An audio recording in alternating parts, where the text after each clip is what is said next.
J'ai des nouvelles questions. On va y répondre. Alors, avant de commencer cette vidéo, donc FAQ 21, réponse à des questions d'élèves, déjà, avant que j'oublie, un gros merci à mes 2 copains plantes qui m'ont cité dans leur vidéo récemment, et enfin récemment, plus très récemment maintenant, parce que je les ai remerciés en direct, hein, évidemment, mais je tenais à leur rendre l'appareil. Donc d'abord Karen de Une vie de plante, qui est juste un amour de fille, qui est adorable, qui fait des vidéos super instructives sur les plantes, et qui, dans une FAQ, a parlé d'une de mes vidéos sur les cochenilles, et donc grâce à elle, j'ai rencontré plein de nouvelles personnes qui sont venues me dire tout le bien qu'elles pensaient de ma vidéo, donc ça fait super plaisir, c'est hyper gentil de ta part Karen, je te l'avais déjà dit, mais merci, gros bisous. Et puis Jérôme de Monsieur Jérôme Muat, qui n'a pas arrêté de parler de moi dans son dernier plan de tour, je crois bien, plan de tour 2024, et donc super sympa aussi mon Jérôme, tu sais toute l'estime que je te porte, donc voilà, merci les 2 amis, c'était bien cool. Je mets évidemment vos chaînes. Oh, j'adore faire ça, ça fait vraiment très professionnel de YouTube. Je mets vos chaînes en description, bien sûr. Sinon, quelques questions pêle-mêle avant de passer dans le dur. J'ai des élèves. Donc là, on est en pleine vacances. Il est officiellement, donc nous sommes le 18 février, dimanche. Il est 7h42 et je suis réveillée depuis 4h du matin. C'est un vrai problème. Enfin, c'est pas tant un problème vu que mes enfants rentrent ce soir et que du coup, c'est bon, je suis déjà calée dans leur rythme, quoi, donc c'est parfait. Il y a des élèves qui m'ont demandé pourquoi je faisais pas plus de vidéos, quand est-ce que j'allais enfin sortir une vidéo. Rassurez-moi madame, vous allez bien faire des vidéos pendant les vacances. Alors, oui, effectivement, je ne sais plus de quand date... bon, je vais pas regarder, mais de quand date ma dernière vidéo, enfin ça remonte un petit peu. C'était une FAQ d'ailleurs, et remarquez les élèves que quand même je ne me disperse pas. Là je reprends, je fais une vidéo, elle est pour vous, hein, priorité aux élèves, d'accord? Des vidéos. Le pire c'est que j'ai plein de vidéos déjà écrites, hein. Mais je rappelle au petit tout que en fait je fais ça en plus de mon travail, et mon travail il me prend énormément de temps. Et je rappelle également que je fais ça en plus de mon travail, donc, et du fait que j'élève seule 3 enfants, et que du coup, c'est du boulot. Donc, sorry, hein, dans l'ordre des priorités, c'est mes enfants, mes animaux, mes plantes, enfin, mon chez-moi, ma vie. Ensuite, le boulot, vous, en présentiel, en classe, etc. Et puis, si il me reste du temps... je tourne des vidéos, mais tourner des vidéos, alors déjà, je suis peut-être un peu longue à la détente, mais je mets littéralement 45 minutes à me lancer. Enfin, déjà, il y a tout le temps de préparation de la vidéo, et puis après, je mets un temps fou à me lancer, à allumer mon appareil photo et à commencer à me filmer, parce que je sais pas, je repousse, enfin bon, bref. Je sais pas si ça vous fait ça, mais je crois que je suis pas la seule à qui ça fait ça. Le plus dur, c'est de se lancer, quoi. Donc bref, il me faut un temps de calme considérable, et c'est rare que ça arrive. Et puis là, bon, il se trouve que pendant ces vacances, vous allez me dire, t'as 1 semaine pour faire des vidéos, qu'est-ce que t'as foutu? Qu'est-ce que j'ai foutu? Et déjà, je me suis reposée parce que purée, alors je rappelle que j'ai été très malade. Non, parce que j'ai été pas mal malade. Ouais, je sais, c'est pas un argument, mais vraiment, j'ai eu du mal à m'en remettre. Et puis, comme en témoigne le foutoir présent sur mon imprimante, et encore, vous voyez pas le reste, je prépare en ce moment... la venue de mon inspecteur qui devrait passer à la rentrée avec les 4e. Donc les 4e sont au courant. Alors, je vais essayer de ne pas trop me stresser. C'est pas à mon grand âge, hein, c'est bon. Voilà. Mais quand même, j'ai pas pu, je ne vais pas y aller en touriste, je ne vais pas y aller en dilettante, et donc ça m'a pris quand même un petit peu de temps. J'ai voulu prendre ce temps pour travailler, quoi, parce que ça me rassure, en fait. Donc, du coup, voilà pourquoi je fais pas tant de vidéos que ça. Il y en a qui m'ont dit, mais faites une vidéo par semaine, ce serait cool. Ah oui, ce serait cool. Moi, j'adorerais même 2 vidéos par semaine, ce serait trop bien. Parce que vous connaissez la pipelette que je suis, des trucs à dire, j'en ai toujours. Mais le problème, c'est le temps, quoi. C'est le temps, et à un moment, il faut quand même que la dame, elle dorme, et elle fasse autre chose que de penser tout le temps aux SVT, aux élèves. Voilà. Bon, dans la même lignée, hein, j'y vais fourre-tout. Hein. Il y en a qui m'ont demandé pourquoi je n'étais pas sur TikTok. Alors là, je pense que vous vous apprêtez tous à ce que je réponde le fond de ma pensée sur TikTok, genre un truc enfin bon, un truc un peu, un petit peu attendu de la part d'un adulte, on va dire. C'est de la merde. Eh bien, figurez-vous que pas du tout. Alors, je ne pratique pas TikTok, hein, la plateforme, mais je sais qu'il n'y a pas que du contenu pourri sur TikTok. Et ce serait intelligent d'aller sur TikTok pour atteindre plus la jeunesse, n'est-ce pas, qui est quand même mon public de base. Sauf que trop de réseaux sociaux, trop de plateformes, trop de machins. Je peine déjà à aller sur Instagram en plus de YouTube. Je ne suis plus sur Facebook grâce à une personne que je ne citerai pas, mais qui m'a tellement harcelée sur ce réseau social que je l'ai quitté définitivement. Eh bien, je la remercie. Grâce à elle, j'ai quitté cette plateforme. Mais en fait, c'est à peu près tout ce qu'il y a dans mes réseaux sociaux. Et déjà, répondre à un texto, pour moi, c'est compliqué. Donc, autant vous dire que... Voilà quoi, WhatsApp ça me... donc non, je vais pas aller sur TikTok en plus, enfin, ce serait ridicule. Je n'ai pas le temps. Mais je dis pas non, dans l'absolu. Et il y en a qui m'ont dit, pourquoi vous faites pas des live Twitch de temps en temps? Parce que je pense que c'est la frange de gamers qui constitue mes élèves. Et ben c'est pas bête. Toujours manque de temps, hein, c'est ça le problème, parce qu'un live Twitch, en général, on n'y passe pas une demi-heure, hein, on y passe quand même un certain temps. Je consomme beaucoup de live Twitch, sur des sujets divers et variés. Mais bon, pourquoi pas? Dites-moi dans les commentaires si vous trouverez... Je suis pas sûre que je trouverai mon public, honnêtement, mais après on s'en fout, hein. Si j'ai déjà 3-4 personnes avec qui je peux papoter, ça peut être sympa. Mais genre des live Twitch rempotage, ça peut être marrant. Enfin, je crois que c'est tout un setup à installer, c'est toute une configuration, c'est pas si instinctif, c'est pas si simple que la plateforme YouTube, me semble-t-il. Donc bon, mon fils aîné s'y connaît beaucoup plus là-dedans. Il pourrait être mon conseiller là-dessus. Je ne sais pas, mais pourquoi pas? Ça, à la limite, pourquoi pas? Si c'est ponctuel, de temps en temps, ça peut être chouette. Mais encore faut-il avoir des temps de calme. Parce qu'un live Twitch avec mes enfants qui gueulent derrière, si vous voulez, c'est juste pas possible, quoi. Voilà, donc là, j'ai fait le tour du foutoir de départ. On y va pour la FAQ. Je vais tenter d'être synthétique. Je sais, je le promets à chaque fois. Mais là, je vais vraiment essayer d'être synthétique. Donc, j'ai 4 questions qui m'ont été posées. Une qui va aller très vite. Vous allez comprendre laquelle. Et puis, on y va, c'est parti. Et puis, il faut que je me dépêche parce que... Alors, je regarde ma montre papillon. Parce que, littéralement, dans... Ah non, ça va. J'ai un peu plus d'1 heure pour faire tout ça. Donc, ça devrait aller. Faut que j'aille faire des courses. Voilà. Parce que les enfants rentrent, les enfants, ça ne vit pas que d'amour et d'eau fraîche, ça se saurait. Donc, il va falloir les nourrir. Allez, c'est parti. Alors, première question pour commencer, la voici. D'où viennent les punaises de lit et pourquoi se sont-elles propagées dans le monde, hein? Grosso modo, c'était ça l'idée. Donc, c'est une question de Mourane, hein, qui est un élève de 6e. Alors bon, déjà, qu'est-ce que c'est que les punaises de lit? Donc, ce sont des insectes de la famille des hétéroptères, donc même type que les punaises, etc. Alors, bah oui, punaises de lit, fille bête.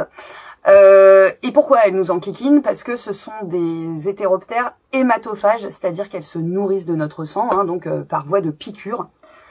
Principalement, donc c'est des animaux nocturnes, hein, donc ils piquent à partir de minuit, je crois. Les études montrent que leur activité est maximale à partir de minuit, mais que si l'infestation est énorme, on peut même les voir se déplacer et s'activer en journée.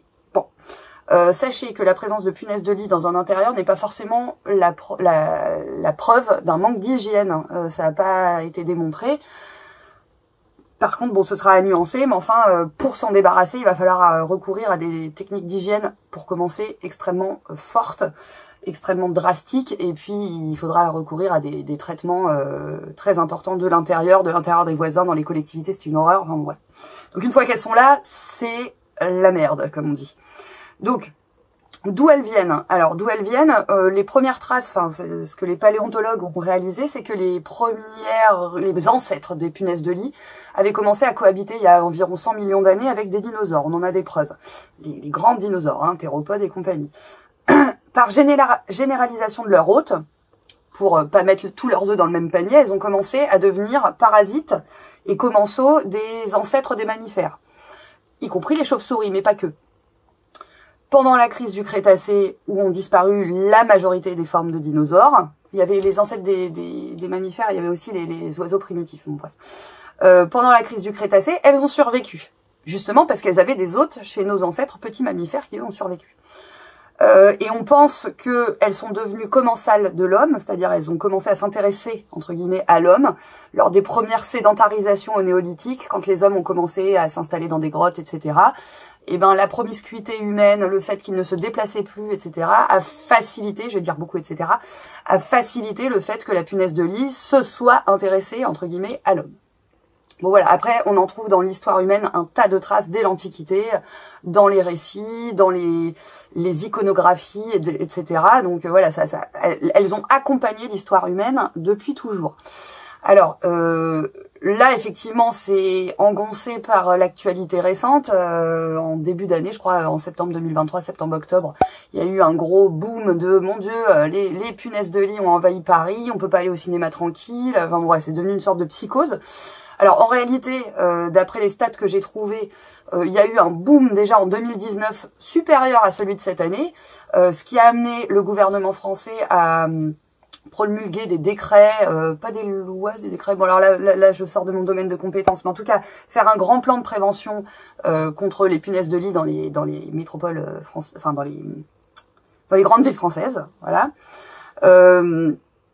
Donc c'est pas neuf, mais ce que je crois, c'est que ça a créé un petit vent de panique, y compris gouvernemental, en début d'année scolaire 2023, parce que on a la perspective des JO 2024, et qu'il faudrait pas que l'intégralité du monde se dise que si on vient à Paris, on va se choper des punaises de lit. Ça fait un peu fuir, hein. Donc la piqûre des punaises de lit est quand même pas neutre, hein. Elle crée des dermatoses, des démangeaisons, etc. Enfin des vraies affections cutanées. Ça ne transmet pas de maladie, apparemment, de ce que j'ai lu, j'ai pas l'impression que ça transmette, ce soit particulièrement un vecteur de maladie, mais c'est très inconfortable et c'est très difficile de s'en débarrasser. Alors, il y a un vrai sentiment de multiplication de la population mondiale de punaises de lit, il est effectif, il est vrai, d'autant plus que post-guerre, post-seconde guerre mondiale, dans les années 50, il y a eu des traitements donc où les punaises de lit avaient énormément pullulé, notamment dans les tranchées et compagnie, et sur les zones de guerre, ce qui a été particulièrement pénible pour les soldats, qui pouvaient pas s'amuser à faire des lessives tous les jours à 90 pour nettoyer leur costume et leur... voilà, bon bref, vous vous doutez bien, hein. Suite à cette période-là, dans les années 50, il y a eu recours à des traitements massifs au DDT, qui est un insecticide très puissant, qui est interdit maintenant, hein, parce qu'il est extrêmement toxique.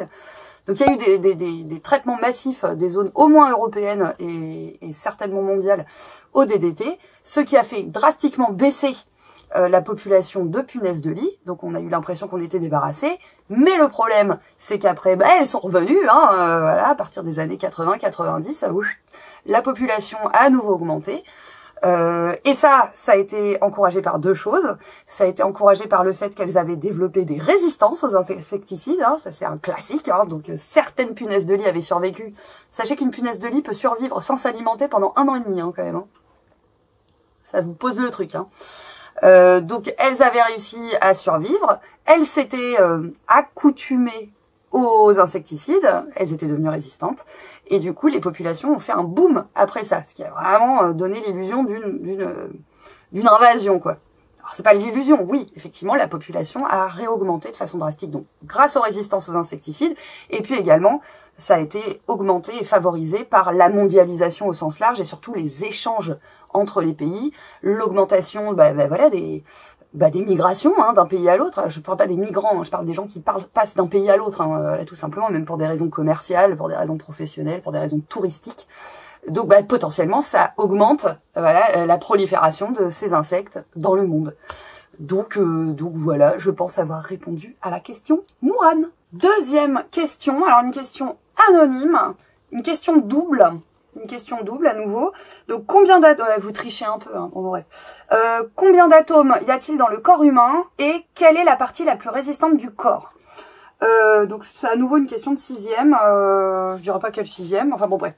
Alors là, déjà, on va prendre la première question, combien d'atomes y a-t-il dans le corps humain? Alors ça c'est une question qui est super difficile à répondre, on ne peut pas être précis parce que ça va dépendre de la masse, de la densité du corps considéré, et vous savez bien que d'un humain à l'autre, ça va pas être la même chose, hein. Donc ça a été estimé plusieurs fois par des études, mais ce sont des estimations, c'est pas un nombre arrêté, hein, d'accord? L'être humain arrivé à l'âge adulte, n'a pas un nombre fixé d'atomes, hein, bien sûr. Donc en général, ce qu'on fait, c'est qu'on fait un calcul sur un homme au sens large, hein, un humain adulte de 70 kilos. C'est souvent comme ça que sont faits les calculs. Après, c'est variable, une petite règle 2, 3 et ça repart.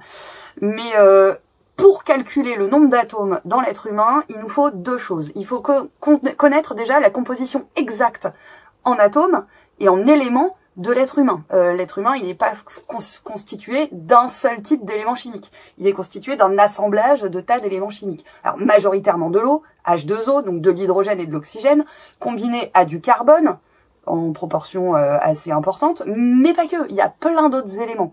Alors, on sait estimer à peu près la proportion de chaque élément dans le corps humain. Je vous mettrai, si je le retrouve, un tableau de la composition estimée d'un être humain, moyenne, hein. Voilà, élément par élément, vous allez voir que ça fait rêver. Donc il nous faut ça, déjà, parce que chaque élément n'a pas la même masse. Donc du coup, vous allez voir que ça va être utile. Et deuxième chose à utiliser, c'est une constante appelée constante ou nombre d'Avogadro. Alors de Amedeo Avogadro, qui était un physicien, chimiste et mathématicien, s'il vous plaît, du XVIIIe siècle, et qui avait établi cette constance, ce nombre, donc qui s'affiche ici à l'écran, qui permettait d'estimer la quantité d'éléments, de particules. Alors oui, pardon, amis chimistes et physiciens, bouchez-vous les oreilles.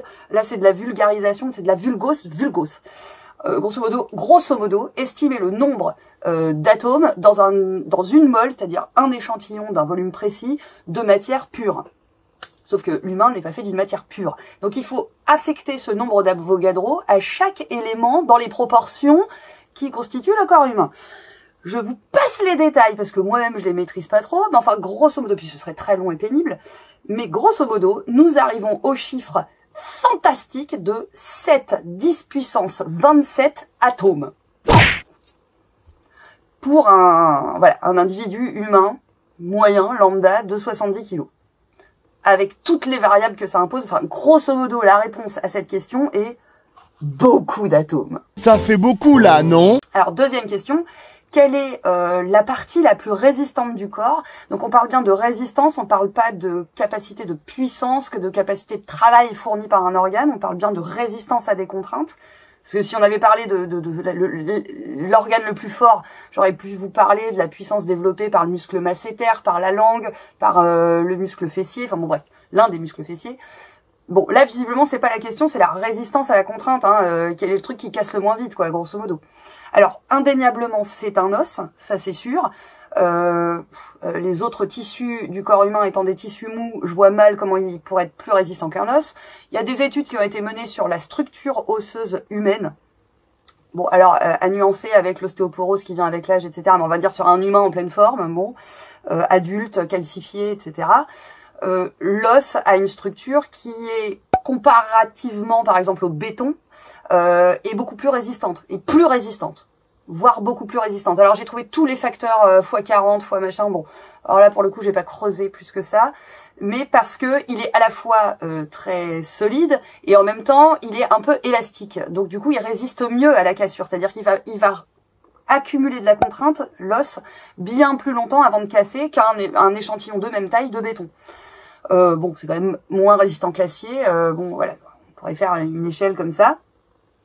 Et donc, quitte à choisir un os, eh bien l'os qui est le plus résistant, semble-t-il, ce serait le fémur humain, c'est-à-dire l'os qui traverse votre cuisse, tout simplement parce que il est capable de supporter à lui seul, je crois que jusqu'à 10 fois le poids du corps. Il y a eu des études menées pareil là-dessus. Alors j'ai pas les rêves des études, je suis vraiment désolée. Si j'avais bien fait mon boulot, je vous aurais trouvé des vrais rêves d'études. C'est pas bien, je me flagelle. Bon, on n'est pas sur des gros cas problématiques scientifiques, hein. Bon, voilà. Pourquoi est-ce que cet os est devenu si développé chez l'humain? Avec l'acquisition de la bipédie en réalité. Si on compare un fémur d'humain à un fémur d'un quadrupède, c'est-à-dire un animal qui marche sur 4 pattes de taille et de poids et de masse équivalente, on va se rendre compte que le fémur humain est déjà bien plus costaud, bien plus long, et puis surtout, il a une forme légèrement ployée qui lui permet d'amortir les chocs liés à la bipédie, c'est-à-dire au fait de marcher sur 2 pattes, hein. Tout simplement. Donc ça fait de lui l'os qui à lui seul absorbe le plus de contraintes sur notre corps, dans notre corps. Donc, potentiellement, la partie la plus résistante du corps. Alors, troisième question. Alors là, l'élève m'a carrément, donc c'est un élève qui m'a carrément dit son nom, son prénom, sa classe, mais je vais bien me garder de les dire parce que la question pourrait prêter à rire, alors qu'en fait non. Donc je vous lis la question. Donc c'est, ça veut pas focus. Comment on fait les bébés et comment on fait l'amour? Alors, comment on fait les bébés? Eh bien, mon cher, ça tombe bien, on est en plein dedans. Donc, soyez bien attentifs aux séances 13 et 14 de 6e, puisque nous sommes en plein dans la reproduction humaine. Et donc, la conception des bébés, comme vous les appelez, d'accord, donc de nouveaux individus. Donc là, on est en train d'expliquer le fonctionnement des appareils reproducteurs, etc., comment ça marche, la gestation, la vie du bébé, la vie utérine du bébé jusqu'à sa naissance. Bon, bref. C'est à venir, donc soyez bien attentifs, vous aurez les réponses à vos questions. Alors maintenant, comment on fait l'amour? Là, vous vous attendez à ce que je botte en touche, certainement. Faux! C'est faux. Totalement faux! Pas du tout ça! Non! J'ai envie de te dire menteur! Menteur! J'ai quand même une réponse à te donner. Alors moi, en tant que prof de SVT, en tant que biologiste, faire l'amour n'est pas un terme scientifique, c'est-à-dire c'est un terme très anthropocentré, propre à l'homme. C'est l'homme qui dit faire l'amour. Là, il faudrait le passage de philosophes, etc., pour expliquer les tenants et aboutissants de cette expression. En biologie, on parle plus de copulation au sens large pour beaucoup d'espèces animales. C'est-à-dire, qu'est-ce que c'est qu'une copulation? Et là, je vous le dis carrément, c'est l'introduction d'appendices génitaux masculins dans le corps de la femelle, pas forcément dans les voies génitales femelles, ref aux punaises de lit, puisque la copulation chez la punaise de lit est dite traumatique, c'est-à-dire que le mâle insère son appareil génital dans le corps n'importe où de la femelle et il libère sa semence. Et puis bon, voilà, donc terme d'amour, on est quand même assez loin du compte. Donc ça, c'est ce qu'on appelle la copulation. Ça s'explique, ça se travaille, c'est variable d'une espèce à l'autre. Il y a des manœuvres d'approche, l'intervention des phéromones auxquelles l'espèce humaine n'échappe pas. Donc tout ça, ce serait très intéressant. Sauf que vous, ce que vous me demandez, c'est faire l'amour. Et alors là, c'est pas de mon rôle de vous le dire. C'est pas voilà. Sachez que, alors déjà, chez l'humain, comme chez d'autres espèces de primates et d'autres espèces animales, bon, relativement anecdotiques, mais il y a une dissociation entre la reproduction et la sexualité, c'est-à-dire la reproduction vise à mettre au monde un nouvel individu, donc à pérenniser l'espèce, alors que la sexualité peut revêtir des caractères sociaux, des caractères d'attachement, des caractères de psychologie chez l'humain, etc., de bien-être et compagnie. Donc, reproduction et sexualité sont quand même très distincts chez l'homme. Je pense que vous parlez de l'homme ici. Et moi, donc du coup, qu'est-ce que je voulais dire? Oui, donc pour faire l'amour, eh bien faire l'amour, tout ce que je peux vous dire, moi, en tant qu'adulte, et je vais m'arrêter là parce que c'est pas mon rôle, ce sera éventuellement le rôle de votre entourage, le rôle de connaissance, ce sera votre propre expérience. Vous allez vous rendre compte que, en termes humains, faire l'amour, ça peut revêtir un tas de formes, un tas d'aspects. Vous le découvrirez bien assez tôt, ou pas d'ailleurs, enfin je ne sais pas, mais enfin, sachez que c'est très vaste, et que ma deuxième réponse, ce sera, faire l'amour c'est oui, oui, oui, avec le consentement c'est oui, oui, oui, sans le consentement du ou des partenaires, c'est non, non, non. C'est tout ce que je dirais sur cette question. Bon, pour tout ce qui est le reste, c'est-à-dire la biologie, eh bien, rendez-vous dans les séances 13 et 14 du programme de 6e, où nous sommes en plein dedans. Bon, et alors, enfin, dernière question, un peu, pas philosophique, mais voilà, pareil, bon, alors je vous la montre. Attendez, je suis en train de plier parce que je ne veux pas qu'on voit les noms de famille de mes élèves, ni leur classe effective. Bon, après, avec un brin d'enquête, on sait qui c'est, mais enfin, je veux surtout pas mettre les noms de famille de mes élèves. Donc, la question est de Bolly, élève de 6e, et qui nous demande, en fait, je me rends compte que les premières fois, ça s'est pas trop eu, pourquoi la SVT est-elle si importante? Donc pourquoi les SVT, donc sciences de la vie et de la Terre, sont-elles si importantes? Alors déjà, bon, je suis d'accord avec vous, Bolly, pour moi c'est très important, mais après il faut relativiser. Important par rapport à quoi? C'est-à-dire plus important qu'autre chose? Il y a une sorte de gradation dans les matières, hein, dans l'esprit des élèves et des parents, malheureusement parfois, au collège ou au lycée ou au primaire, genre le coup classique de les maths c'est plus important que les arts plastiques ou la musique, enfin ou le PS, enfin bah ouais, ça m'embête toujours un peu ce côté c'est plus important que, etc. Alors c'est pas vraiment ce qu'elle dit, c'est si important. Mais je voudrais rappeler que c'est pas plus important qu'autre chose. Mais voilà, pour moi, pourquoi les SVT sont extrêmement importantes? J'allais dire ça tombe sous le sens, mais pas forcément, puisque la question m'a été posée. Bah, c'est important parce que les SVT sont l'une des, voire la seule discipline qui vous apprend très concrètement comment fonctionne votre organisme et l'organisme des personnes appartenant à la même espèce que vous, c'est-à-dire Homo sapiens. Donc savoir comment son corps fonctionne quand il est éventuellement confronté à des problèmes, ou pas d'ailleurs, mais enfin bon, savoir comment son corps fonctionne, c'est quand même votre meilleur ami au quotidien, donc c'est peut-être pas idiot de le savoir. Ça, c'est une matière qui va vous expliquer comment fonctionne, comment protéger les autres espèces avec lesquelles vous cohabitez, ne serait-ce que de votre environnement proche. Donc c'est pas forcément des humains, hein, mais c'est littéralement tout ce qui structure et fait votre vie. Et puis ça va vous aider à comprendre l'environnement dans lequel vous vivez, puis éventuellement à le préserver, à le protéger, à vous rendre compte de ses fragilités. Donc en fait, ça vous apprend à être un humain sur Terre. C'est quand même, c'est pas rien. C'est un peu la notice de comment bien vivre. Enfin, alors, comment bien vivre ou attention qu'il faut pas faire ou quand ça déconne à quoi c'est dû. Enfin voilà. Donc c'est un peu la notice de vous quoi. Je sais pas, quand vous adoptez un animal, vous vous renseignez sur les pathologies qu'il pourrait avoir pour garantir son bien-être, vous interrogez sur l'environnement dans lequel il doit évoluer pour qu'il soit bien et tout. Bah vous êtes quand même hyper important dans l'histoire, donc c'est très très bien que vous sachiez juste prendre soin de vous et de l'environnement dans lequel vous vivez. Bon les SVT pour moi contribuent énormément avec d'autres disciplines à vous aider à ça quoi. Donc en soi, c'est presque un guide de survie. Voilà, de survie et de compréhension. Enfin, voilà. Bon, bref. Or, comprendre des processus, comprendre le passé pour mieux comprendre le présent. Enfin bon, bref, vous êtes, j'espère, convaincus du fait que c'est indispensable. Par ailleurs, en SVT, comme dans d'autres matières, hein, on dispense des enseignements qui visent à développer chez vous la pensée critique. Le fait de vous questionner, le fait de vous interroger, de ne pas prendre pour argent comptant et pour acquis tout ce qu'on pourrait vous balancer, et donc éventuellement de développer chez vous une sorte de self-défense intellectuelle qui va faire que vous n'allez pas vous faire berner par les manœuvres marketing, les manœuvres politiques, les manœuvres... Oui, même en SVT, les manœuvres sectaires.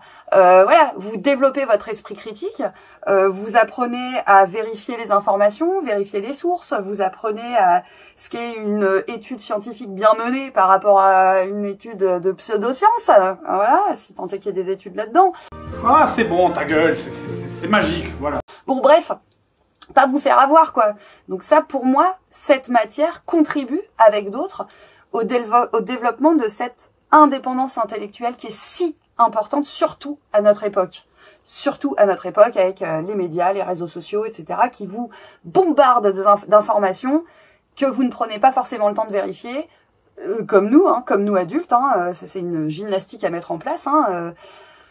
Mais voilà, donc pour moi, cette matière y contribue. Y contribue au même titre que d'autres, on est bien d'accord. Bon, et puis juste, ça aide à comprendre l'actualité. Je vous rappelle pas les épisodes de pandémie, Covid, Métavie, que c'est pas la première, c'est pas la dernière. Et là, je fais pas Madame Irma. Je pratique une voyance interactive. C'est pas compliqué à dire. Donc, comprendre tout ça. À nouveau, ne pas vous laisser berner par des discours soit politiques, soit marketing, soit... pseudo-scientifiques qui pourraient être balancés dans ce genre en surfant sur les peurs des gens. Plus on est instruit, moins on a peur, plus on sait où on va. Donc ça c'est vachement bien de ce point de vue-là. Je vous rappelle également tout ce qui est réchauffement climatique actuel, le désastre encouru, mieux comprendre du coup parce que vous avez un bagage scientifique, les décisions gouvernementales, politiques, qu'elles soient bonnes ou non, enfin en tout cas pouvoir les critiquer, bref, être libre, quoi. Voilà, l'exploration éventuelle, le fait d'envisager d'aller découvrir des exoplanètes parce qu'on est tellement en train de foutre en l'air notre propre planète qu'on est en train de se dire quel est le plan B. Voilà, pour tout ça, il faut des scientifiques qui ont fait des SVT. Est-ce la bonne solution d'aller polluer des exoplanètes parce qu'on a niqué notre planète? Je ne suis pas sûre, je suis pas en train de dire ça, mais enfin bon, tous ces sujets brûlants d'actualité, vous ne pouvez les comprendre et éviter les écueils et les lieux communs de bar PMU parfois qu'on entend dans la rue. J'ai rien dit. Voilà, vous pourrez les éviter parce que vous aurez ce bagage scientifique et parce que vous serez libre intellectuellement et que vous saurez mener vos recherches correctement et que vous saurez critiquer et vérifier l'information. Ça, c'est les SVT qui vous l'apprennent aussi. Donc, pour moi, de ce point de vue-là, et de tous ces points de vue-là, les SVT sont effectivement, Bolly, très importantes, mais comme d'autres choses, mais comme d'autres matières, comme d'autres domaines. Souvent, les élèves nous disent « Mais ça me sert à quoi, là, tout de suite, dans mon quotidien? Est-ce que ça me sert à faire cuire un œuf dans une poêle ?» Alors, éventuellement, oui. Mais pas toujours, effectivement, pas maintenant. Mais vous verrez que ce bagage culturel, scientifique, littéraire, enfin tout ce que vous apprennent, toutes les matières que vous étudiez au collège, vont faire de vous des êtres libres parce qu'ils vont maîtriser un savoir, parce qu'ils vont savoir penser, parce que c'est avant tout ça qu'on essaye de vous inculquer, enfin j'espère, c'est quand même juste, savoir critiquer, savoir penser par vous-même, savoir mener des recherches de façon construite, bon bref, c'est avant tout ça qu'on vous apprend. Après, connaître le détail, par exemple, du nombre d'os dans le corps humain, vous n'avez pas besoin de nous, vous faites 3 clics sur Google et ça y est, c'est fait. Et là, il y a a priori pas trop de fausseté, je pense. Mais enfin, nous, ce qu'on vous apporte, c'est l'autodéfense intellectuelle. Et ça, c'est précieux. Croyez-moi, vous vous en rendez pas compte maintenant. Mais avoir tapé dans un peu tous les domaines, être à l'aise dans un peu tous les domaines, c'est-à-dire toutes les matières qu'on vous enseigne au collège, c'est pas du luxe. Et ça vous aidera plus tard. Quelle que soit la voie professionnelle que vous choisissez, quel que soit ce que vous faites, juste pour pas vous faire avoir, quoi. Donc, écoutez, en tout cas, moi, c'est ma vision des choses. Alors, peut-être que j'ai des collègues qui seront pas trop d'accord avec ça, je n'en sais rien. D'ailleurs, donc, j'ai fini avec les questions, ça part dans tous les sens, c'est normal. J'en profite pour dire que j'ai eu une idée, encore une, et qui me semble être intéressante, mais je voudrais votre avis. J'ai envie de faire des interviews, de collègues, pour commencer, mais de collègues, d'autres professeurs, d'autres matières, ou de la même matière que moi, peu importe, mais enfin bon, interviewer des collègues pour qui vous... déjà que vous les connaissiez un petit peu mieux, qui vous expliquent ce qui les a amenés à devenir profs, quelles sont leurs joies dans ce métier, quelles sont les difficultés qu'ils ont rencontrées. Vous allez voir qu'ils ont certainement des parcours de vie hyper différents et des motivations à la base qui varient, voilà, d'un individu à l'autre. Et je me dis que ça peut être hyper intéressant, notamment pour tout ce qui est orientation. Non pas que je souhaite faire de tous mes élèves de futurs profs, c'est pas ça l'idée. Mais voilà, d'entendre des adultes qui parlent, qui remontent à leur jeunesse, qui expliquent d'où ça vient. Pourquoi ils ont fait ce choix de vie, est-ce qu'ils le regrettent ou pas, voilà. Enfin, pour moi, ça peut être très enrichissant. Donc, je pense, j'ai déjà quelques collègues qui m'ont dit qu'ils étaient partants. Donc, je pense faire ça. Mais dites-moi quand même, alors dites-moi tout de suite si ça vous gonfle, dites-le moi tout de suite. S'il y en a que ça intéresse, why not? Et puis je dis collègues, je peux élargir à d'autres corps de métier, enfin des personnes intéressantes qui viendraient témoigner sur leur parcours, sur qu'est-ce qui les a amenés à faire ci ou ça dans la vie, d'un point de vue professionnel, c'est ça l'idée, c'est d'aider l'orientation des élèves. Qu'en dites-vous? Bon, voilà. Si vous avez regardé cette vidéo jusqu'au bout, vous pouvez dire dans les commentaires... Qu'est-ce que vous allez dire? Oui, vous allez dire dans les commentaires le mot stream. Voilà, parce que c'est quand même ma grosse question. Est-ce que, au-delà des autres, est-ce que ça vous intéresserait que je stream sur Twitch? Alors, le fait de dire le mot stream ne signifiera pas forcément que vous souhaitez que je le fasse. Mais bon, voilà, je sais pas, c'est ce qui m'est venu à la tête. Non, parce que ça me prend la tête, en fait. Vraiment, j'aimerais bien faire ça, mais... Bon, voilà, c'est mon petit problème avec ma caboche. Ouais, bah il est 8h34, donc il est temps que je me prépare. Je vais aller acheter la nourriture de ma progéniture. Et je vous dis, prenez soin de vous, prenez soin de vos vivants. À la prochaine.